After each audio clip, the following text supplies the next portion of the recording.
ASUU people, the executives.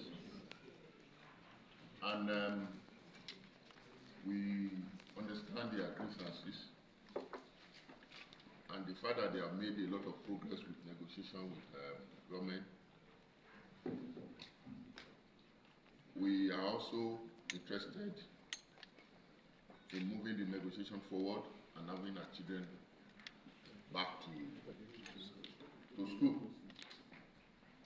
Where they still have some disagreement, they told us, like they have agreed to increase the allowance to 35%, which they still felt they are not comfortable with, that it should go up a bit.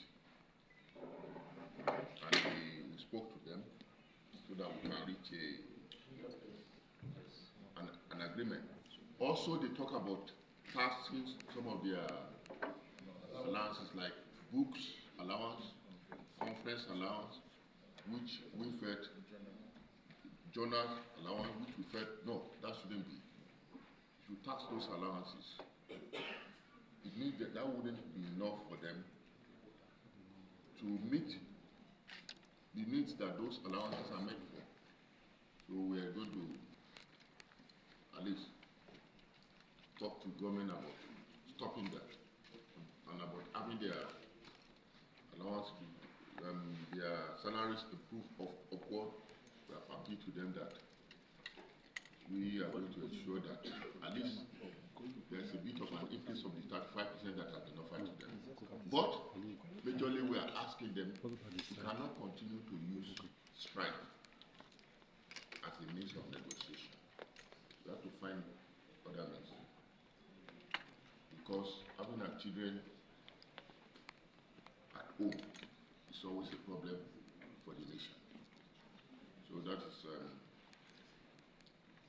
a cap of what we have done today. Distinguished comrades of ASUU, I feel like as Senator Karimi has said, I'm quite impressed with the presentation of ASUU. I think they have made their position quite clear. Their explanation for me is very enlightening, and the issues are not beyond issues that can be resolved. And it's about having an open mind and constructively interrogating each of the elements. For example, I also believe that if you give me allowance to buy a book, you don't collect tax from that book.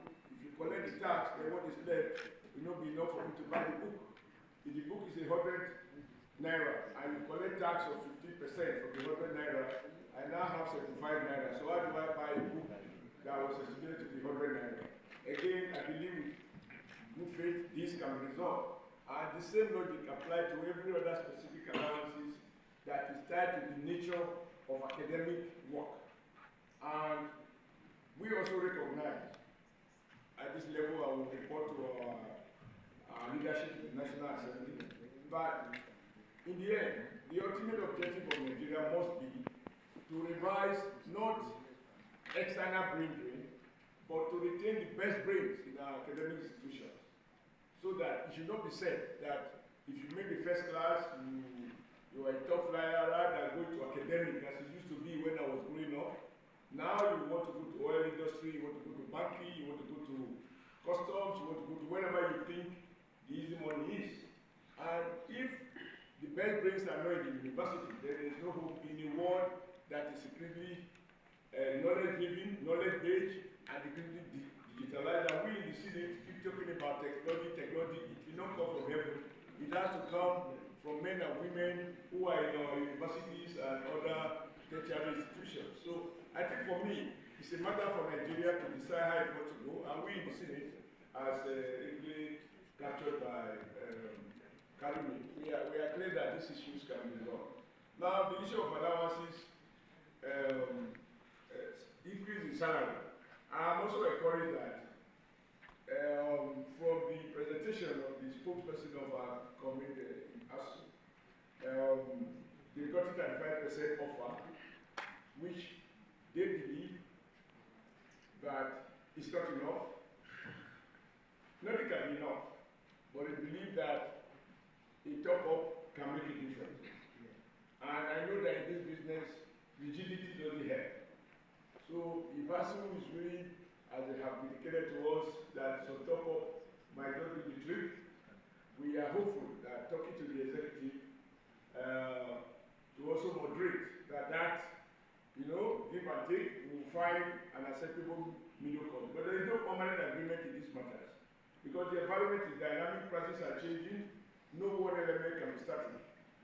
If prices are rising and wages are stagnant, people will become poorer and they will not remain academics. So I think it's a matter of Nigerian national interest that these issues are discussed, not in terms of they and us, in terms of us as a people. What do we want in academics?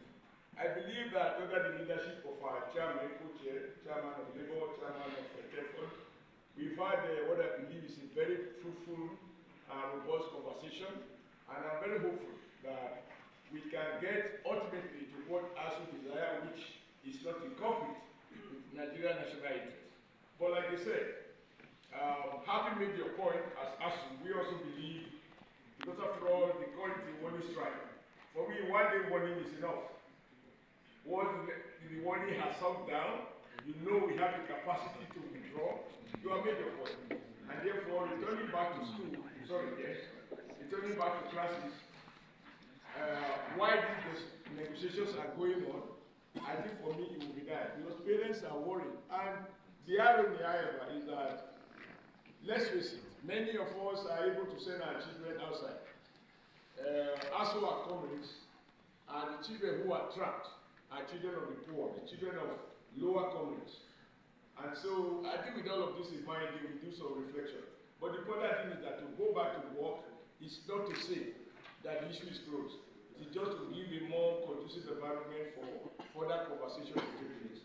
But these issues are not beyond solution. And we will report to our principals in the Senate. We are a subcommittee. We have a gathering. We will explain to them our feeling, our take from this meeting, and we are convinced that together with the executive, ASUU and government will find a middle course to deal with the crisis of conversation. This is my take from this meeting, and I'm very grateful that even ASUU's approach, I was thinking they are going to be very, but I found them quite, one point by point and explaining in a manner that anybody can understand. So we made some progress, and we are all unanimous that we want to agree to ASUU why this conversation is on, and that is to say they should be on endlessly. We can give ourselves limited time frame between which these other issues can be resolved satisfactorily. But before then, it would be nice if our children of the poor, I emphasize children of the poor, because they're not so poor, their children are not here.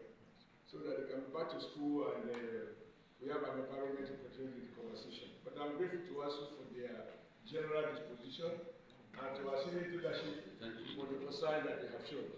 Thank you very much. Resolution. The Senate is not happy that the agreement by the government to ASUU has not been fulfilled. The Senate agreed to convey the government agencies and ASUU, most especially the Ministry of Education and NUC, for a negotiating as soon as possible so that we can resolve this lingering problem.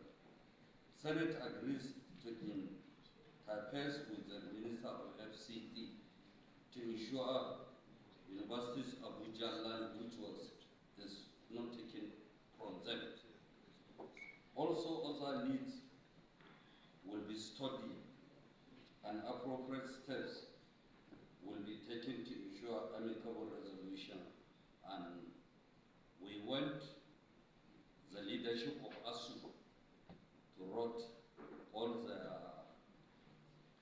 issues they raise in our discussion so that we can face the Ministry of Education together with them by Tuesday or Wednesday to ensure that our children are back to school, and also to ensure that the government look into the immediate and the long measures to be taken to resolve most of the lingering situations in the tertiary institution.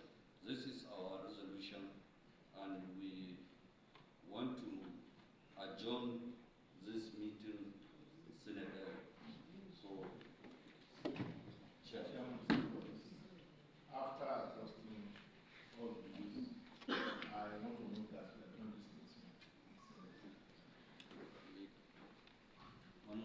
this meeting.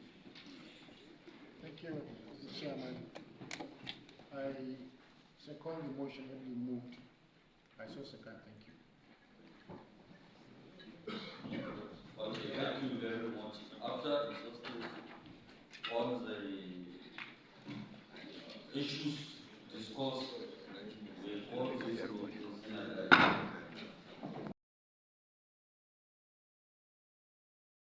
We've narrated to them the journey we have been on so far and where we stand, which is to the effect that our meeting with the Yaya Lamet Committee is still ongoing.